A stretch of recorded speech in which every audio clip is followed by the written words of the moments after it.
Live from downtown Detroit, home of WDIV and Click on Detroit, Local 4 News at 11 starts now. Well, the first of 4 storms this week came through this morning. The next one is this one. That's tomorrow. Then we have numbers 3 and 4 to talk about. We'll have your complete forecast through the weekend coming up. Governor Whitmer expanding who can be a substitute teacher in Michigan, who will now be allowed to leave classrooms to help offset a big staffing shortage across the state. But we're going to begin here at 11 o'clock with the CDC shortening the recommended time for isolation after a positive COVID test. The new guidance comes as the Omicron variant is to blame for states all across the country shattering new COVID records. And here in Michigan, we're averaging 6,500 cases per day over the Christmas holiday.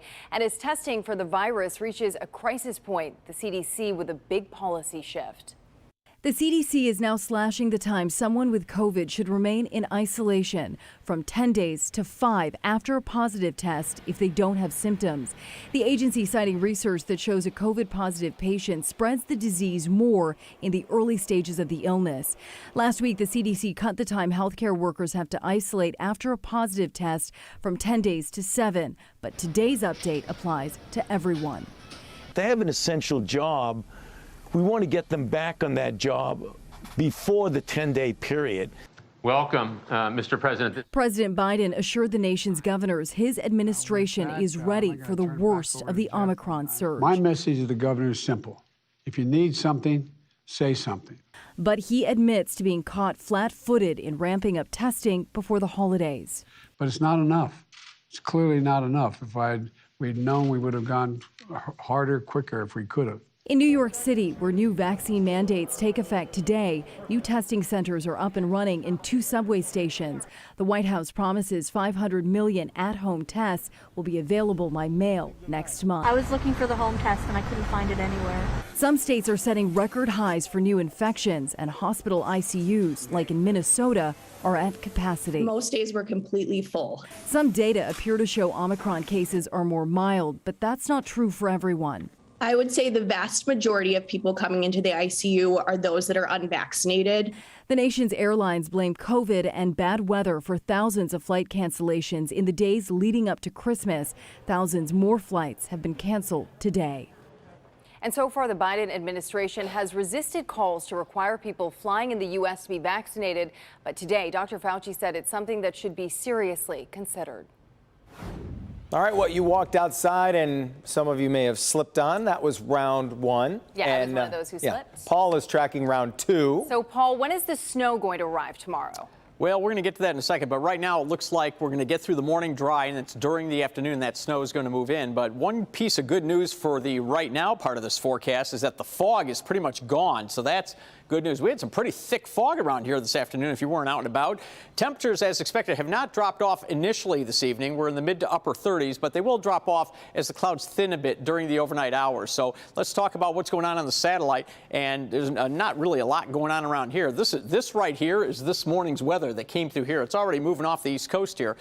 If you just look carefully, you can see a little bit of moisture starting to develop here. This is the system that right now it's in New Mexico and the panhandle of Texas. It's going to get all the way here in like 18 hours. That's just remarkable. But in any event, tomorrow, again, we're dry through lunchtime, and then during the afternoon, the snow comes in, and then we're going to trade the snow to the south to snow to the north during the evening, and then all this stuff is going to be moving out by about midnight. So we'll talk more about the snow totals and also about storms 3 and 4 coming later this week. But for tomorrow, though, expect highs above freezing again in the mid to upper 30s with, again, that snow developing during the afternoon and continuing into the evening. I'll be back in just a few minutes again with those detailed snow totals for tomorrow. All right, thank you, Paul. We're learning more tonight about a murder-suicide investigation in Troy that left 2 people dead and 1 injured. It happened early this morning at a home near Wattles and Coolidge. Police say a 23-year-old man shot and killed his twin brother in the basement. Their father heard the gunshots from upstairs, came out of his room, and was shot by his son twice. Police say the shooter then killed their family dog and himself inside an SUV that crashed into a tree 1 block away. Oh my God, half the whole family's almost gone. I mean, I don't know why they got in a fight. We never heard of the boys fighting and anything like that. Police say there's no word on a motive. The mother was also home during the shooting but wasn't hurt. Right now, the father is in critical but stable condition.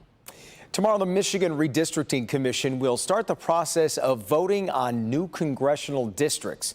There's been a controversy with the current proposals, with some Detroit leaders claiming the new maps will not represent them. Larry Spruill live in downtown Detroit tonight. And Larry, tomorrow, community leaders will be voicing their concerns on this, correct? Good evening, Jason. And they're not by themselves. We're also talking about local pastors and Detroiters will meet tomorrow at 9 o'clock right before that session in Lansing. They say the proposed rules or guidelines or maps that we're talking about here ignore Detroiters and their voices. They said they can't and won't allow that to happen. We're hoping that we can find a solution that does not dilute Detroit and Wayne County votes. That's the main concern for Tuesday's Michigan Independent Citizens Redistricting Commission meeting in Lansing to discuss the proposed redrawing maps for the state. Scott Holliday with Wayne County Community College Board of Trustees says Detroiters feel these new maps does not represent them. Holliday says it will be a huge mistake if the commission votes and passes the current proposed redrawing maps without listening to the people. Detroiters should be represented by Detroiters, just like any other community will want to be represented by people from their community.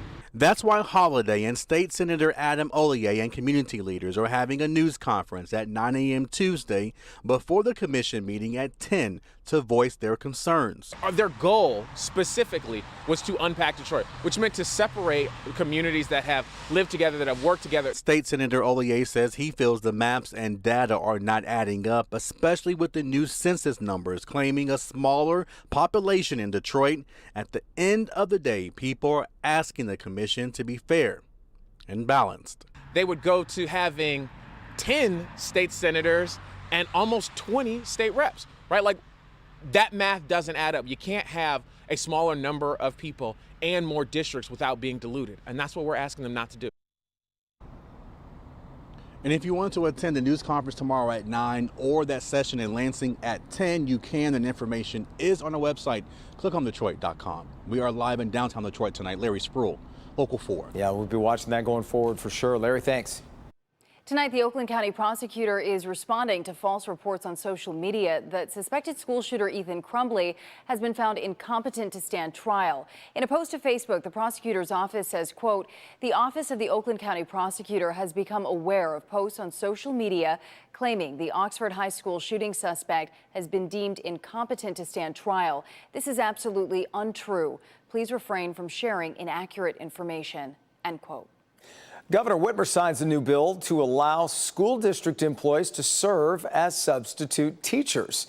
Administrative staff, bus drivers, and cafeteria workers can serve as subs for the current school year only, as long as they have their high school diploma.